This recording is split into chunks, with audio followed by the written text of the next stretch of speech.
فوج کی، پولیس کی، لیویز کی موومنٹ کو کم کرنے کے لیے ان کو نشانہ بناتے ہیں تاکہ وہ علاقہ ان کے کنٹرول میں آ جائے اور پھر وہاں پر قانون نافذ کرنے والے ادارے جو ہیں اپنی رٹ کھو دیں اور ان کی رٹ قائم ہو جائے۔ اب میں یہ کہہ رہا ہوں کہ میرا مطلب ہے کہ آپ دیکھیں وہ ایک اسٹریٹجی کے تحت ہمارے جو قانون نافذ کرنے والے ادارے ہیں، جو ہمارے لا اینڈ آرڈر نافذ کرنے والے ادارے ہیں، جو امن قائم کرنے والے ادارے ہیں، ان سب کو نشانہ بنا رہے ہیں، اور ان سب کو اس لیے نشانہ بنا رہے ہیں دور دراز علاقوں میں تاکہ وہ ان علاقوں کو اس میں اپنا کنٹرول قائم کر سکیں۔ تو اس لیے میرا خیال ہے کہ یہ ایک جدید جنگ ہے، یہ کوئی روایتی جنگ نہیں ہے۔ میں یہ نہیں کہہ رہا کہ یہ کوئی روایتی جنگ چل رہی ہے اور اس روایتی جنگ کے چلنے کی وجہ سے جو ہے تو اس لیے 30 ستمبر کو تحصیل تم کے روڈ پر فوجی کیمپ پر راکٹوں سے اور بھاری ہتھیاروں سے حملہ کیا گیا، جس میں 2 فوجی شہید ہو گئے۔ اب آپ دیکھیں نا، انہوں نے ایک فوجی کیمپ پر راکٹوں اور بھاری ہتھیاروں سے حملہ کیا، پھر آگے سے ان کو ریبٹ کیا گیا۔ لیکن ہم نے یہ دیکھا ہے کہ ایسا نواب اکبر بگٹی کی برسی کے موقع پر بھی ایک رات پہلے انہوں نے بلوچستان میں ملٹیپل اٹیکس کیے، اور ان اٹیکس کے نتیجے میں ایک رات پہلے انہوں نے بہت نقصان کیا، سڑکوں پر کھڑے ہو گئے، پنجابیوں کو مارتے ہیں۔ اچھا، ان کے نشانے کیا ہیں؟ پنجابی ان کا نشانہ ہے، فوج ان کا نشانہ ہے، پولیس ان کا نشانہ ہے، لیویز ان کا نشانہ ہے، موبائل ٹاورز ان کے نشانے ہیں، آپ سمجھیں، بازار ان کا نشانہ ہے، ہر وہ جگہ سافٹ ٹارگٹ جہاں پہ ایزیلی جو ہے وہاں پہ، اور ظاہر سیکیورٹی کی صورتحال تو بلوچستان میں پہلے سے ہمارے سامنے سافٹ ٹارگٹ نہیں ہے، فوجی کیمپ سافٹ ٹارگٹ نہیں ہے۔ میں نہیں کہتا کہ وہ سافٹ ٹارگٹ کی طرف جا رہے ہیں، وہ ہارڈ کور ٹارگٹس کو بھی نشانہ بنا رہے ہیں، جن کا مطلب اب آپ دیکھیں نا فوجی ہیڈ کوارٹر کے ارد گرد تو بہت سیکیورٹی ہوگی، لیکن وہ اس کو بھی نشانہ بنا رہے ہیں۔ تو ایک ہمیں دیکھنا پڑے گا کہ کے پی میں اس سچویشن اس سے ذرا ڈیفرنٹ ہے۔ یہ جو بلوچستان کی سچویشن ہے لا اینڈ آرڈر کی یا وہاں دہشت گردی کی، وہ اس وقت بہت سنگین ہے، اور اس میں میرا مطلب ہے کہ اس وقت ریاست کو اور پاکستان کی حکومت کو کوئی ہنگامی طور پر سٹیپس لینے چاہیے۔ دیکھیں نا، آج کوئٹہ شہر کے ریلوے اسٹیشن کو انہوں نے نشانہ بنایا ہے۔ بہت سارے لوگوں کا خیال ہے کہ جی کوئٹہ شہر کے ریلوے اسٹیشن پر بھی کوئی سیکیورٹی نہیں تھی، خود کچھ حملہ آور وہاں پہنچ گیا۔ ہمارے پاس ایک زخمی کا زخمی کی ویڈیو موجود ہے، وہ کیا کہہ رہا ہے کہ 3 ماہ کے بعد وہ گھر جا رہا تھا، سنیے۔ ہم نے ٹکٹ لیے، اندر گئے ہیں، ایسے اندر پہنچے ہیں، وہاں پہ کھڑے صرف 2 منٹ کھڑے، وہاں پہ بم بلاسٹ ہوا ہے، وہاں پہ تقریباً 500 سے زیادہ آدمی تھے۔ پھر اس کے بعد پھر پتہ نہیں بم بلاسٹ ہوا ہے وہاں پہ، پھر ہم کو آگے پھر پتہ نہیں، کیونکہ بم بلاسٹ جب ہوا ہے پھر ہمیں ہوش نہیں پہ کیا ہوا ہے، بعد میں کیا نہیں ہوا کچھ پتہ نہیں سر۔ بہت ہی خطرناک دھماکہ ہے۔ حکومت سے یہ مطالبہ ہے کہ ان لوگوں کا سے بچت کرائے ہماری۔ یہ مزدور طبقے کا کیا قصور ہے؟ یہاں پہ کوئی کام کرنے کے سلسلے میں آتا ہے، کوئی دہشت گردی پھیلانے تو نہیں آتے یہاں پہ۔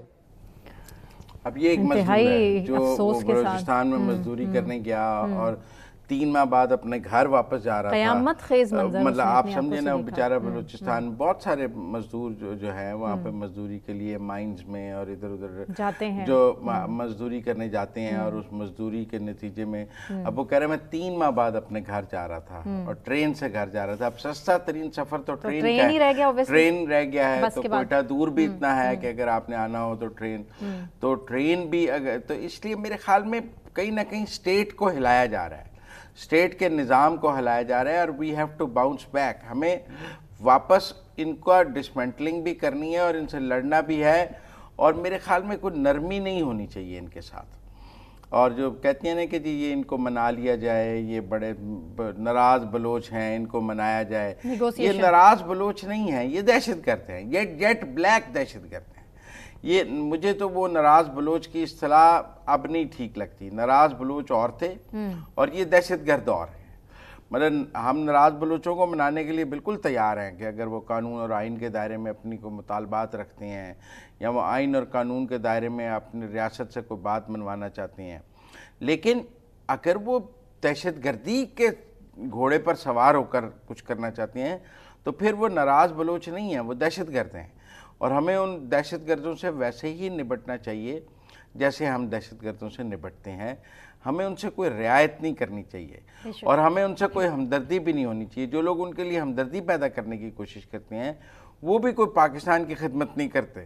تو اس لیے میرا خیال ہے کہ بلوچستان کی گورنمنٹ کو بھی اور فیڈرل گورنمنٹ کو بھی